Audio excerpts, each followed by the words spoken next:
Un autre dossier maintenant, celui de l'intelligence artificielle qui fait de plus en plus partie de nos vies, pour le meilleur et pour le pire. Et c'est dans ce contexte que le ministère de l'Éducation, en collaboration avec des districts francophones, a mis en place un guide d'intégration de l'IA dans les écoles. Et pour en parler, je joins la sous-ministre adjointe des services éducatifs francophones au ministère de l'Éducation, Mireille Fontaine-Vautour. Bonsoir, merci d'être avec nous. Bonsoir, c'est plaisir. Ce guide vient répondre à quelles préoccupations exactement au sein des écoles? C'est quoi l'objectif?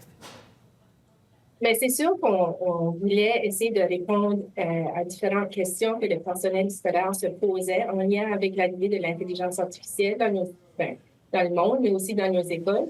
C'est sûr que l'année scolaire 2023-2024, ça a été une année d'apprentissage pour l'ensemble du personnel, pour les élèves, pour les familles aussi, avec l'arrivée de ChatGPT et d'autres sources d'intelligence artificielle.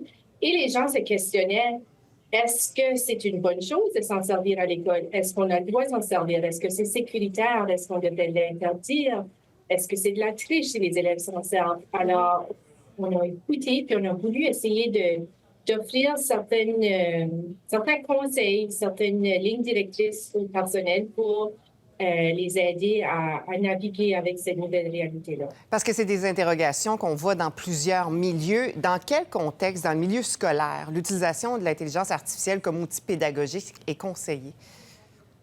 Bien, c'est sûr qu'il faut toujours avoir une intention pédagogique derrière l'utilisation de l'intelligence artificielle. On veut vraiment que les gens se posent des questions puis qu'on l'utilise de façon intentionnelle, puis que ça vienne amplifier les apprentissages, enrichir les leçons. On ne veut pas que ça remplace, on ne veut pas que ça remplace les apprentissages que les élèves vont faire.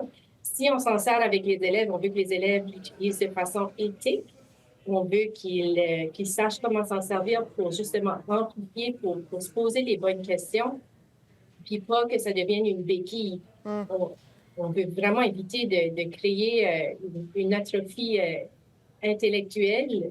On veut vraiment amener les gens à réfléchir. Puis ça va autant pour les élèves que pour le personnel enseignant. Parce que c'est intéressant, le milieu universitaire se pose les mêmes questions par rapport au plagiat, parce que c'est difficile à détecter dans certains contextes, ou encore lorsqu'on demande une question à ChatGPT, on n'a pas nécessairement toujours l'information qui est exacte. Comment vous demandez aux enseignants de naviguer à travers ça, le plagiat, les fausses informations? Bien, c'est sûr qu'on veut amener le personnel enseignant à agir comme s'ils savent que l'intelligence artificielle est là. Si on fait semblant que ce n'est pas là, que les élèves s'en servent pas, mais là, c'est là où est-ce qu'on peut être peut-être pris au piège. Donc, il faut en parler de façon transparente avec les élèves, puis montrer aux élèves les bienfaits, mais aussi les pièges que ça peut nous tendre. Puis aussi parler de droits d'auteur, parler de plagiat.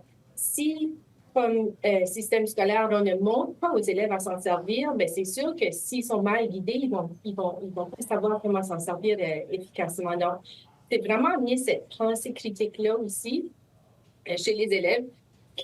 Est-ce que je suis capable de distinguer le vrai du faux? Est-ce que je suis capable de noter les biais? Est-ce que ce sont des hallucinations de l'intelligence artificielle? Comment est-ce que je fais pour aller vérifier que ça provient de sources fiables? Et ça, c'est des questions que c'est super important qu'on continue à se poser, puis d'amener les élèves à se poser, de les placer dans des contextes où ils vont avoir à se poser ces questions-là.